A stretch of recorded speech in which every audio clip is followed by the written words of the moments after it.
Ladies and gentlemen, it gives me great pleasure in presenting to you the annual accounts and the director's report to the year ended 31st March 1989. I am confident that the report of the directors will be well appreciated by all. It is certainly some pleasure to your board to be able to present account which show a profit for the year of more than rupees 15,000 after making full provision for all likely taxation. This profit is very satisfactory and represent an increased turnover. The reason for a smaller profit on an increased turnover is readily seen.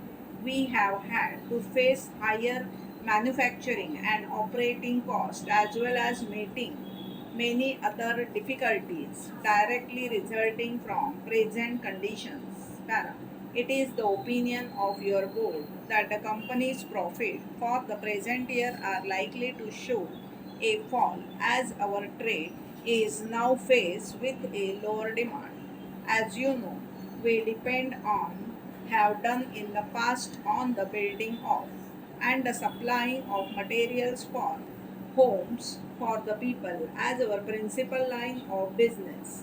We have, however, been fully employed on government building, and this work has more or less balanced accounts for us so that the difference in profit or loss has not been considerable during the present year. However, orders have been falling of a degree which may represent a danger to the company if some change does not set in before the end of the year.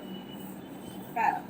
The controlling influences over our immediate future are the supply of manpower, the supply of building materials, the degree to which the building houses is continued, and the amount of work which may be carried out in putting into the condition once again houses and other properties which may need attention for one reason or another. We are in a very strong position to meet any special demand which may be made upon us, and something still more important, to change the nature of our business to some degree if such change seems to be the best course to take.